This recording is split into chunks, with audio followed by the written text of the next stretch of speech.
Coming up tonight. Pro-democracy protests shut down Hong Kong's airport, severely limiting access to $17 sandwiches. Rogers Cup winner Bianca Andreescu was stripped of her title after testing positive for being a TELUS customer. And will ICE raids mar Mississippi's image as a paragon of racial justice? All this and more on the Beaverton.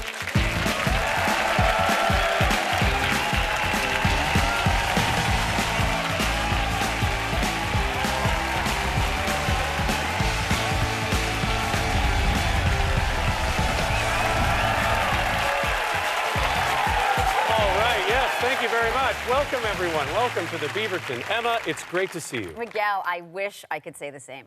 But before we unpack that, let's begin with tonight's top stories. Up first, Trump mass shooting himself in the foot. Amid growing criticism that Trump's nationalist rhetoric had inspired the tragic events in Dayton and El Paso, Trump treated the cities like a woman's locker room and entered them despite their asking him not to. There, he brought cheer the best way he knew how, by bragging about his crowd sizes and attacking his political opponents. No one has misread the vibe this badly since Netflix released another season of The OA. Why? Of the 8 victims still being treated at University Medical Center in El Paso, not one of the patients well enough to receive visitors agreed to meet with Trump. Instead, Trump snagged a juicy photo op with a baby who'd been orphaned in the attacks, proving once and for all there's no one so young that Trump won't grab them without their consent. On the plus side, he managed to get through the entire photo op without calling the baby a loser. Then again, cameras weren't rolling, so we actually have no way of knowing that didn't happen. After the visits, Trump reportedly threw a massive hissy fit on Air Force One that he wasn't getting enough credit for his actions. Don't worry, Trump. Everyone agrees the shootings were your fault. Oh, yeah.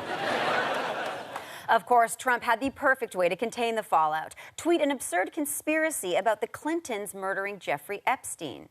It's all part of Trump's strategy. He tweeted about Epstein to make everyone forget about his hospital visits, which he did to make people stop talking about the ICE raids. Raids he authorized to move the news away from his racist tweets. Tweets he sent to cover up his connection to accused sex trafficker Jeffrey Epstein. It's kind of like the old lady who swallowed a fly. Only if the old lady was jamming the animals down everyone else's throat. Imagine Hillary did have Epstein killed. That means there is a woman capable of murdering a man in prison in order to protect a global pedophile ring, but isn't capable of changing her email account. Of course, we don't want to trade in jokes on terrible conspiracy theories because as a comedy news show, we have a higher ethical obligation than the President of the United States. So just to be clear, we don't believe the Clintons had anything to do with Epstein's death. Right, because it was definitely the royal family. Oh, yeah. They've killed before, and now they've done it again. Damn you, House of Windsor! Democratic frontrunner and leering bozo Joe Biden spent the last week trying to squander his lead with a series of gaffes. On Thursday, he called Theresa May Margaret Thatcher, but explained it was just a Freudian slip. Like that time he called Angela Merkel Mommy. He claims he misspoke when he said poor kids are just as bright as white kids. I mean, obviously, he knows the difference between poor kids and black kids. He didn't spend the 70s working with segregationists to keep poor kids out of school. No. Biden also suggested he was vice president during the Parkland shooting and other fantasies, like that he ever passed meaningful gun reform. But to anyone who's paid attention to American politics over the last 4 years, it's pretty clear what Biden is doing. Pretending to be senile is the only way to win back Trump voters. In 2016, America was taken with Trump's old folksy charm and his affinity for telling it like his softened brain sees it.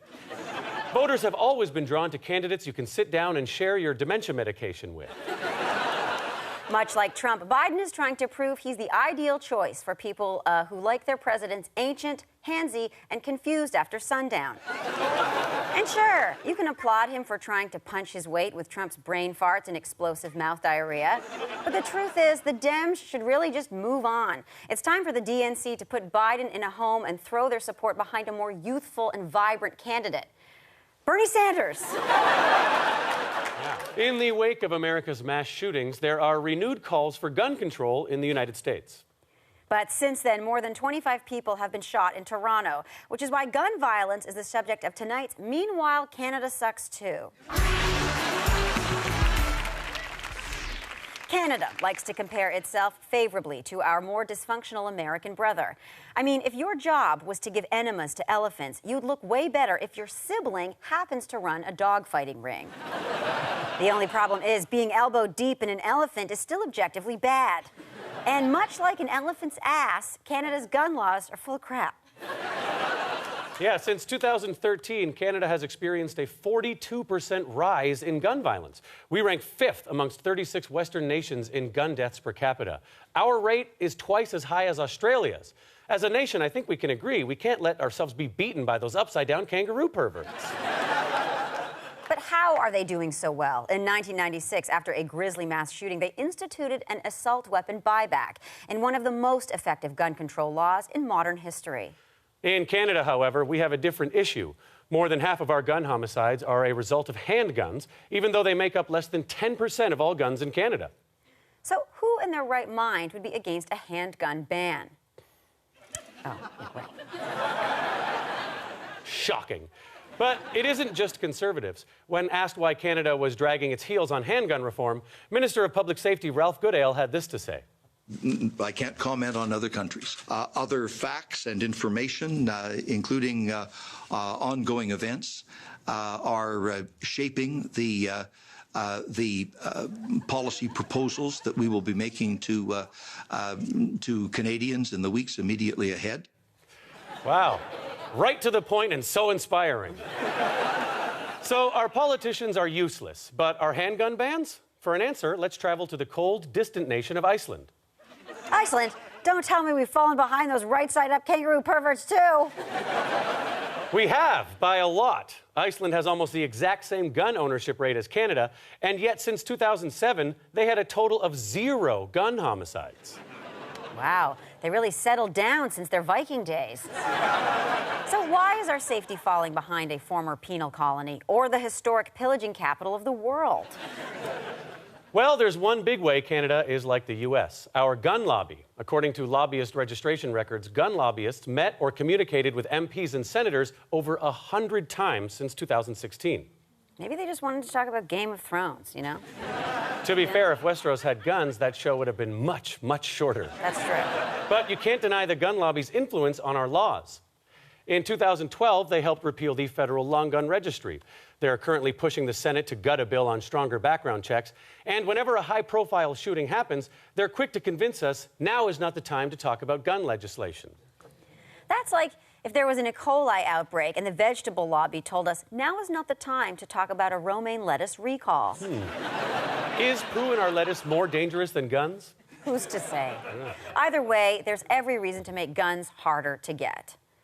A recent national poll showed 61% supported a handgun ban. The last time 61% of Canadians agreed on anything, we all got to legally spark a blunt in our bathtubs. So let's keep pressuring our politicians. There's nothing we can't do if we don't put our minds to it. Except electoral reform. Oh, yeah, obviously forget it. Yeah, forget it. Yeah. When we return, 2 elderly worshippers stopped a mosque shooting in Norway, proving the only way to stop a bad guy with a gun is a 65-year-old man with arthritis. My bones hurt.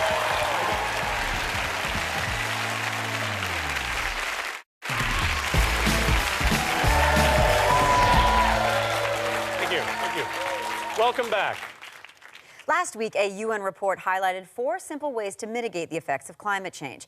But why take the easy way out when there's another, more complicated option? It's called climate hacking, and it's a big hit with Silicon Valley thought leaders and Republican lawmakers, natural allies like jackals and vultures or snakes and other snakes. Here to share more about this exciting new field is our own Dave Barclay.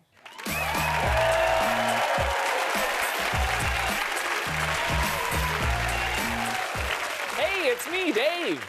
Dave, tell us a bit more about climate hacking. Well, the basic idea is this. Reckless meddling with the environment got us into this mess. Therefore, reckless meddling with the environment is going to get us out of this mess. Hey, it's how I fixed my sister's marriage. Go on, Dave. One proposal, or hack, to stop global warming, using satellites to block out the sun, which scientists now know is very hot. Hold on a second. Is this a real proposal or a sci-fi fever dream? In 2019, everything is both. But this particular bit of fevered realism is one the U.S. government has been considering since the Bush administration, a famously sane administration. But don't we, how do I put this, need the sun? I guess we'll see. But if you're a big fan of the old hot gas ball, you're really gonna hate this next idea. It's called stratospheric aerosol injection. Bill Gates is a fan, so you know it's gotta be good. Ooh, does it come with a free trial of Microsoft Office? No, but it's just as bad. See, when a volcano explodes, the sulfur it releases reflects sunlight, lowering temperatures. So the idea is we intentionally fill our atmosphere with crisp, fresh-smelling sulfur. Just like that, climate change and our beautiful blue skies become a thing of the past. Now, I'm a few years out of Sunday school, but isn't sulfur famously the atmosphere in hell? This is science, Miguel. Leave your hell out of this. Moving on to the blood red seas. The what? It's called ocean fertilization. Here's how it works. By dumping fertilizer into the sea, we can grow algae, which breathes in carbon dioxide. Unfortunately, the algae is blood red. I mean, I guess that's not the worst thing. No, the worst thing is it's also extremely poisonous.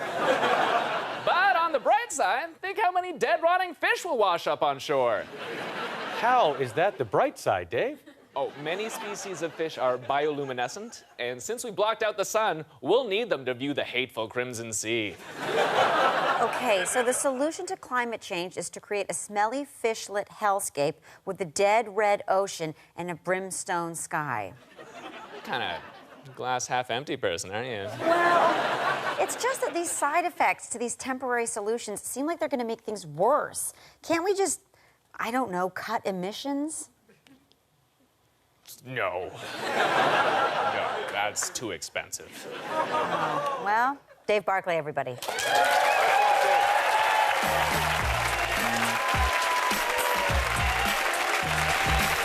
Coming up next, could rising tensions in Kashmir lead to soft, luxurious nuclear war? Hope not. Hope not, but I love a good job.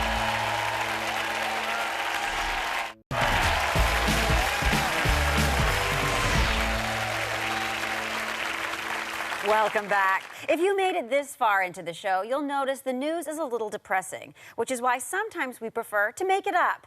Right now, it's time for the Counterfeit News. A new study has ranked Canadians' favorite things to do in the summer. It came as no surprise that the #1 summer activity is our storied national pastime, pretending we enjoy camping. Every summer, Canadians begrudgingly drive hundreds of kilometers to a mosquito-infested campsite, all for the chance to get crotch rot, then hang our food in the trees to prevent a bear attack during our bad, terrifying tent sex.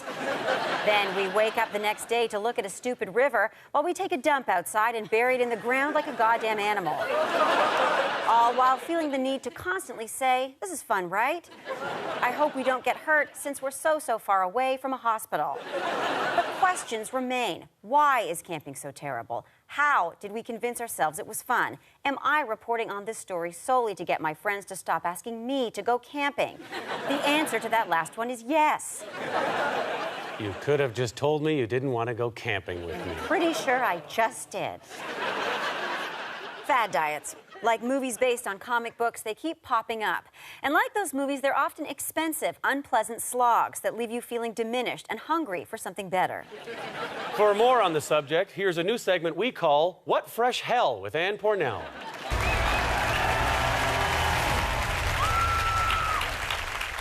Thank you, pals. So I was at home last night, going between mindlessly scrolling on my phone and falling asleep, as one does, when I stumbled across a very alarming article about actual goddess and my raison d'etre, Beyoncé. Specifically, it was about the new diet she and her personal trainer are promoting. And it made me wonder, what fresh hell, Beyoncé? For the record, Beyoncé fans, I have no beef here. Please don't at me. Well, if you don't want beef, the 22 Days Nutrition Meal is for you. For only $18 a month, plus a big chunk of your self-esteem, you can eat like Beyoncé does, or in this case, doesn't. It cuts out bread, carbs, sugar, dairy, meat, fish, and alcohol. Honestly, it's more restrictive than Destiny's Child was when it came to letting Michelle sing. So, Anne, what can you eat on this diet? Pretty much legumes with a smear of mustard and, I don't know, ice. Bey was quoted as saying, 175 pounds is a woman's worst nightmare. Not to quibble with the Queen, but if you ask me, a woman's worst nightmare is 3 weeks of eating beans and lentils and farting herself into the sun. Look, Beyoncé, you may be a fierce female icon and a huge inspiration, but you can't stand in front of the word feminist and then promote a fad diet. That's like calling an escape room fun. See, that's what I've been telling you. Don't bring it up in front of my friend. Now, this is just the latest piece of self-starvation tripe for us to gnaw on. Remember the Master Cleanse fad a few years ago? If you don't, let me remind you. The Master Cleanse was just you paying for diarrhea. Some of the most expensive bowel movements of my life. And Beyoncé isn't the only celebrity who's trying to sell us diets. Look no further than American royalty, the Kardashians.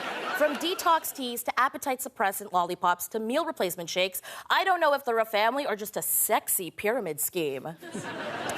The thing about Beyoncé and the Kardashians is they're not just people, they're industries. And like all industries, they have employees, like trainers, chefs, personal assistants, and doctors to yell at them when they look at a cookie.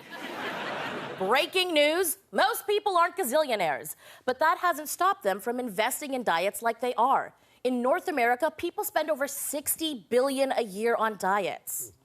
That's a lot of asparagus water, man. Yeah. Tell me about it. Honestly, when it comes to how we eat, the only celebrity we should be listening to is Daddy Science, okay? Now, I realize he's a tad out of fashion these days, but he still knows his stuff. And science has consistently found that diets do not work. Science has also proven something else. Your body needs food. So, take a hike, celeb diets. Don't try and tell me that denying my body calories is going to make me rich and beautiful, because I haven't had my dinner yet, and I could literally flip over this fancy glass desk and, oh yeah, my way through a wall like the Kool-Aid Man!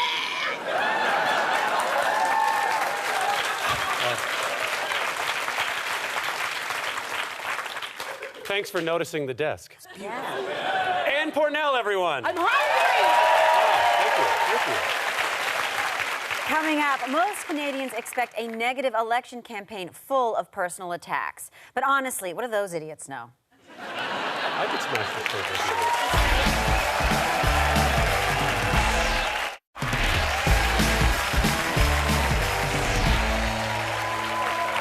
Welcome back to the show. If there's anything we've learned from Senate Majority Tortoise Mitch McConnell, it's that slow and steady blocks common sense gun reforms. The gun control debate is a tale as old as the NRA's time. But last week, a new question was added to the discourse. It's a news item that's so ridiculous, it's a shock we didn't make it up. Those stories live here in a segment we call Not the Beaverton.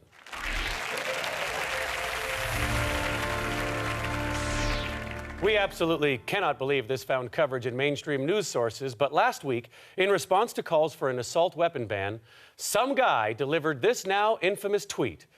Legit question for rural Americans. How do I kill the 30 to 50 feral hogs that run into my yard within 3 to 5 minutes while my small kids play? Ernest Hemingway was always looking for the perfect sentence. Well, wake up, Papa, and break out the scotch, because I think we just found it. Seriously, let's give this tweet the Pulitzer. The tweet went viral for a whole 3 days. In terms of popularity, that's the modern-day equivalent of Bible sales. But this insane tweet, which we need to reiterate is 100% real, does bring up a valid point. Feral hogs are absolutely terrifying, which makes us wonder, are there legitimate reasons for someone to own an assault rifle? What if you live next door to a zoo? Sure, you could take down a bear with a handgun, but how do you account for the flanking 30 lions and 50 tigers? Look, these hogs are obviously out for revenge. They know we eat them. Plus, they know we laughed at them all the way through Babe, Pig in the City. He just got too cocky. Shouldn't have done that. No. Clearly, the only way to stand your ground against invading hog hordes is by firing your semi-automatic rifle into a yard filled with 30 to 50 hogs and 2 to 4 small children. Wild boar attacks account for a whopping 3.8 deaths per year. But Congress would rather thousands of Americans die from preventable gun deaths than allow hogs to gore almost 4 people. Wow. Yeah. Republicans agree. These hogs need to know their place. They do. This has been Not the Beaverton.